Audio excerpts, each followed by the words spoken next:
अस्सलाम वालेकुम everyone, this is physics protagonist. I teach physics on YouTube. अगर हम एमडी कैट की बात करें, जैसे जैसे एमडी कैट होता जा रहा है वैसे वैसे हमारे पास स्टूडेंट्स का फीडबैक आता जा रहा है और उसमें एक चीज़ कॉमन है कि उनका एक्सपेक्टेड स्कोर बहुत ज़्यादा हाई था और उनके नंबर आ बहुत कम रहे हैं।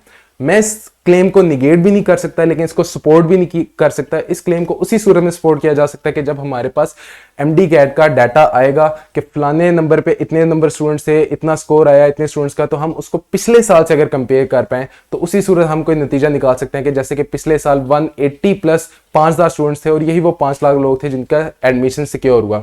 तो अगर ये नंबर गिर के 160 तक आ जाता है तो हाँ, इस क्लेम में सदाकत है। लेकिन बहुत से बच्चे ये सुन के घबरा रहे हैं कि यार बहुत चीते लोगों का स्कोर बहुत कम आ रहा है। तो एक चीज याद रखो, किसी को चीता ना समझो, तुम चीता हो। अपने आप को जब चीता समझोगे तभी तुम अपने टारगेट्स को अचीव कर पाओगे। और keep your targets high, you can not fly when you have a roof above your head. इस चीज को याद रखो, अपना टारगेट 210/210 रखोगे तभी तुम्हारा अच्छा स्कोर आएगा। अगर 190 का थ्रेशोल्ड क्रॉस करना तुम्हारे जेब में तो तुम कभी भी अपने टारगेट्स को अचीव नहीं कर पाओगे। अब जिन बच्चों का स्कोर कम आ रहा है, पीएमसी पे इल्जामात के अलावा उसकी कुछ वैलिड रीजन जो कि मैंने प्रीवियस ईयर्स में बच्चों को करते देखा और इवन के अपने टाइम पे मैंने अपने कॉलेज के टॉपर्स, बोर्ड टॉपर्स को वो गलतियां करते देखा। तो इस वीडियो को एंड तक जरूर देखिएगा। अब जो बहुत सी मिथ्स आ रही है हमारे पास, उनमें से एक मिथ यह है कि स्किप क्वेश्चन को सिस्टम सही से पहचान नहीं पा रहा। वंस अगेन मैं इसको निगेट नहीं कर रहा, लेकिन इसको चेक उसी सूरत में किया जा सकता है कि पीएमसी इसी टेप्स ने आपको प्रैक्टिस टेस्ट दिए थे।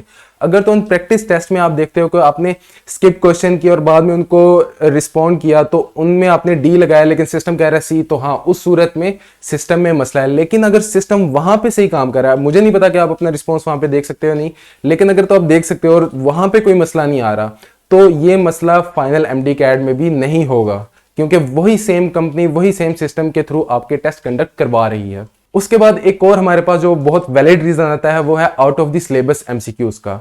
मैंने इसको रिपोर्ट करने का तरीका पिछली अपनी एक वीडियो में एक्सप्लेन किया। You can click on the pop out banner to check that video out.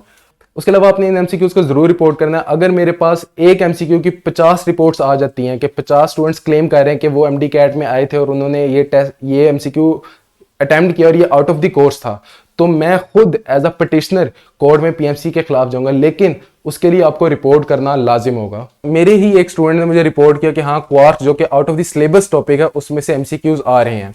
तो उसका हल यह है कि आप पूरी बुक के यानी कि जो जो टॉपिक्स पीएमसी ने एक्सक्लूड किए हैं उनको एक ओवरव्यू दे दो। उनमें डेप्थ में ना जाओ, लेकिन just give them an overview. कोई फॉरेन चीज नहीं है, कोई नई चीज नहीं है। आपने अपने बोर्ड एग्जाम में उन चीजों को तैयार किया था तो आप उनको दोबारा से रिवाइज कर सकते हो और उन्हें सिर्फ ओवरव्यू दो, ये सोच के कि इनमें से एमसीक्यूज किस तरह से बनाए जा सकते हैं। ज्यादा टाइम देने की जरूरत नहीं है। अब बहुत से स्टूडेंट्स कुछ एमसीक्यूज को आउट ऑफ द सिलेबस कह देते हैं। मिसाल के तौर पर मेरे ही टाइम पे 4 स्प्रिंग्स थे, उनको पैरेलल में जोड़ा गया था और उससे पूछा गया था कि इनके इक्विवेलेंट स्प्रिंग कांस्टेंट क्या होगा। अब अगर तो वो एमसीक्यू किसी और बुक में उसका फार्मूला गिवन हो तो मैं कहता कि जी ये आउट ऑफ द कोर्स है, लेकिन नहीं, मैं गिवन इंफॉर्मेशन जो मुझे एफएससी में थी उसको मैं सॉल्व करके उस एमसीक्यू को मैं सॉल्व कर चुका, क्योंकि मुझे ऑप्शंस में नजर आ रहा था कि जिस तरह से कंडक्टर सीरीज और पैरेलल में कनेक्ट होता है उसी तरह स्प्रिंग्स का भी सेम वही फार्मूला है। तो अब अपने कॉन्सेप्ट्स को क्लियर रखो, ठीक है। वहां पे एक क्वेश्चन स्टेटमेंट और इनमें से 4 ऑप्शन होंगे, 3 गलत होंगे, एक ठीक होगा। आपने उस ठीक की निशानदेही करनी है, आपको इतना पता होना चाहिए। कोई आपसे कोई कॉम्प्लेक्स चीजें नहीं पूछेगा। या बहुत से स्टूडेंट्स कुछ क्वेश्चन को आउट ऑफ द सिलेबस कह देते हैं जबकि वो होते नहीं हैं। अच्छा, उसके अलावा बहुत से बच्चे जो गलतियां टेस्ट में बैठ के वो ये कर रहे हैं कि वो स्पीड मार रहे हैं। यही गलती मेरे टाइम पे बहुत से चीते स्टूडेंट्स ने मारी थी जो कि मेरे बोर्ड के टॉपर थे। वो क्या करते हैं, वो 3 घंटे का टेस्ट 2 घंटे में देके आ जाते थे। वो कहते बहुत आसान, बहुत मलाई टेस्ट था, लेकिन उनका स्कोर 100 भी क्रॉस नहीं था कर पाता आउट ऑफ 200।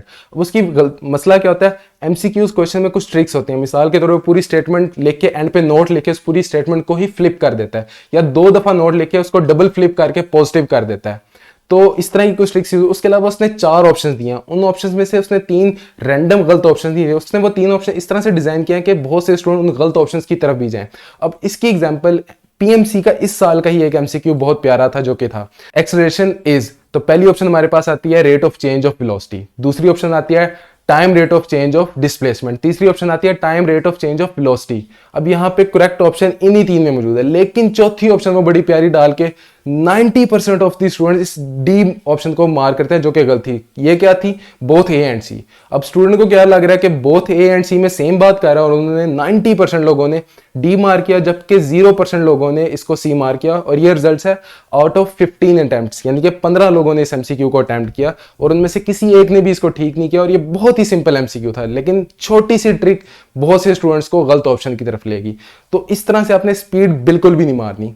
उसके अलावा आपने क्वेश्चन स्टेटमेंट को ध्यान से पढ़ना है। मिसाल के तौर पे मेरी ही एक डिस्कशन में मैं क्वेश्चन आता है कि वो कहता है कि अपेरेंट फ्रीक्वेंसी नहीं, वो चेंज इन फ्रीक्वेंसी मांगता है। तो बहुत से बच्चों ने अपेरेंट फ्रीक्वेंसी कैलकुलेट करके दिए थे और उसने ऑप्शन में उसका भी करेक्ट ऑप्शन दिया। तो आपने क्वेश्चन स्टेटमेंट को ध्यान से पढ़ना है, तेजी नहीं मारनी। जितना टाइम है उसको यूज करो, 1 मिनट पर एमसीक्यू, जो कि बहुत ज्यादा है आपके पास।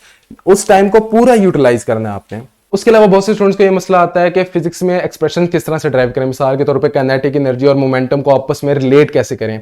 तो उसके लिए जरूरी है प्रैक्टिस। मैंने अपनी चैप्टर वाइज डिस्कशन सीरीज में से जो चीदा अच्छे एमसीक्यूज थे उनकी एक अलग से प्लेलिस्ट बनाई है, जिसका नाम है एमसीक्यू ऑफ द डे।